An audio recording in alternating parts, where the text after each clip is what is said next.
Selamat pagi saudara, kembali bertemu dalam GPD Film Matimas Menyapa dimanapun Anda berada. Firman Tuhan bagi kita pagi hari ini terdapat dalam Yohanes pasal 6 ayat pertama sampai dengan ayat yang ke-15. Namun saya akan bacakan dalam ayat yang ke-9. Begini bunyi firman Tuhan, di sini ada seorang anak yang mempunyai 5 roti jelai dan 2 ikan, tetapi apakah artinya itu untuk orang sebanyak ini? Puji Tuhan saudara, kisah ini adalah kisah yang tidak asing lagi bagi setiap kita, di mana dikatakan Yesus melakukan mujizat, memberi makan 5.000 orang, dengan 5 roti dan 2 ikan dari tangan seorang anak kecil. Namun demikian ada beberapa hal yang patut kita pelajari melalui kisah ini. Yang pertama adalah Tuhan ingin melibatkan orang percaya dalam rencananya. Saudara, saat itu dikatakan Yesus diperhadapkan dalam keadaan yang sulit ya. Murid-murid diperhadapkan dalam keadaan yang sulit, di mana ada banyak orang yang mengikuti Yesus sejak pagi dan saat itu sudah petang, dan orang-orang ini membutuhkan makanan. Saudara, berkata Tuhan, melihat situasi demikian, Yesus bertanya kepada murid-muridnya di manakah mereka bisa mendapatkan roti untuk memberi makan orang sebanyak ini. Saudara, berkata Tuhan, namun pertanyaan itu Yesus disampaikan Yesus kepada murid-muridnya ada dikatakan dalam ayat yang ke-6. Hal itu dikatakannya untuk mencobai dia sebab ia sendiri tahu apa yang hendak dilakukannya. Dalam artian, ketika menghadapi situasi ini, Yesus bukan tidak punya solusi. Yesus punya solusi, dan dia dapat menanganinya seorang diri tanpa bantuan siapapun. Namun mengapa Yesus bertanya kepada murid-murid seolah-olah dia membutuhkan saran atau solusi dari murid-murid yang ada? Pertanyaan Yesus ini adalah untuk membawa murid-murid masuk ke dalam rencananya, untuk membawa murid-murid terlibat dalam perbuatan besar yang akan Tuhan kerjakan saat itu. Saudara, berkata Tuhan, kita sebagai orang percaya seringkali seperti di gereja kita saat ini begitu terbuka ya, pelayanan-pelayanan bagi setiap jemaat-jemaat yang rindu untuk melayani. Ya, mengapa jemaat-jemaat dipanggil untuk melayani di gereja? Itu bukan untuk kemegahan gereja atau bukan untuk kemegahan Tuhan semata-mata, namun ini adalah jalan untuk Tuhan melibatkan kita dalam rencana besarnya.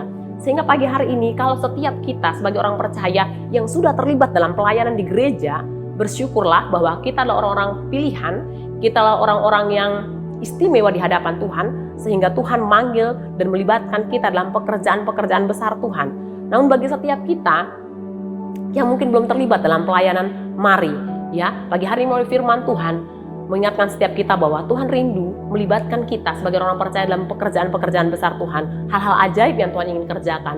Sehingga mari setiap kita yang sudah melayani di gereja, ketika Tuhan memberikan kesempatan bagi setiap kita untuk melayani, mari kita boleh memberi yang terbaik bagi Tuhan, karena kita tahu bahwa kepercayaan itu kita peroleh daripada Tuhan. Yang kedua, apa yang dapat kita pelajari melalui kisah ini?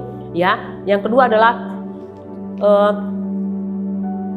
hal besar terjadi melalui hati yang percaya. Saudara, berkata Tuhan, kalau kita lihat dalam ayatnya yang ke-7 ya, ketika Yesus bertanya kepada murid-murid, respon yang diberikan oleh murid Yesus bernama Filipus dalam ayat yang ke-7 dikatakan begini, jawab Filipus kepadanya, roti seharga 200 dinar tidak akan cukup untuk mereka ini sekalipun masing-masing mendapat sepotong kecil saja. Saudara, Filipus adalah seperti kita orang percaya lainnya biasanya ya, yang mudah sekali menyerah ketika melihat keadaan di hadapan kita tidak sesuai dengan apa yang kita harapkan atau jauh dari apa yang kita harapkan. Andai kata pada waktu itu yang menemukan anak dengan 5 roti dan 2 ikan di tangannya adalah Filipus ya, mungkin atau kemungkinan Filipus tidak akan bawa dia kepada Yesus. Mengapa? Karena kita sudah lihat di awal bahwa Filipus adalah orang yang mudah menyerah ketika melihat keadaan di hadapannya tidak sesuai dengan apa yang dia harapkan. Namun berbeda dengan Andreas. Mungkin Andreas pada waktu itu pun punya pandangan yang sama bahwa 5 roti dan 2 ikan tidak akan cukup dimakan oleh orang sebanyak ini.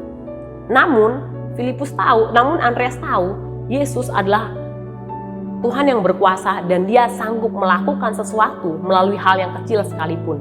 Kemudian Andreas membawa ini ke hadapan Yesus, dan benar 5 roti dan 2 ikan yang mungkin kecil di tangan kita, kecil di hadapan Andreas pada waktu itu, kecil di hadapan orang-orang yang ada pada waktu itu, kemudian menjadi sesuatu yang besar yang dapat dinikmati oleh 5.000 orang laki-laki saja ya, tidak termasuk anak-anak dan perempuan pada waktu itu.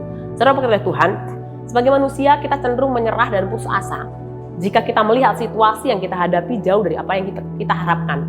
Namun pagi hari ini melalui firman Tuhan kita kembali diingatkan bahwa kita punya Tuhan yang luar biasa. Dia pengendali segala sesuatu, dia pengendali waktu, dia pengendali keadaan, bahkan dia pengendali hidup kita. Sehingga ketika sesuatu di hadapan kita mungkin jauh berbeda dari apa yang kita harapkan, pagi hari ini saya kembali mengingatkan kepada kita semua, jangan pernah takut dan jangan pernah ragu, mari hampiri Tuhan kita. Yesus dia Allah yang berkuasa. Dia sanggup melakukan segala sesuatu melalui hal-hal kecil yang mungkin kita persembahkan kepada Tuhan. Jangan pernah kecewa dan jangan pernah mudah putus asa, ya. Ketika kita mempercayakan seluruh kehidupan kita ke dalam tangan Tuhan, mungkin kita berpikir tidak ada sesuatu lagi yang dapat kita lakukan untuk memperbaiki kehidupan kita. Tapi ketika kita menyerahkan hati kita untuk percaya kepada Tuhan, maka Dia akan bertindak, Dia akan mengerjakan hal-hal ajaib bagi setiap kehidupan kita, dan Dia akan memulihkan setiap kehidupan kita. Puji Tuhan, biar kiranya kebenaran firman Tuhan ini boleh berkati setiap kehidupan kita. Mari tetap setia melayani Tuhan, dan mari tetap percaya akan keajaibannya, karena Dia penyedia segala sesuatu dalam setiap kehidupan kita. Mari kita bersatu dalam doa. Tuhan, terima kasih buat firman-Mu saat pagi hari ini.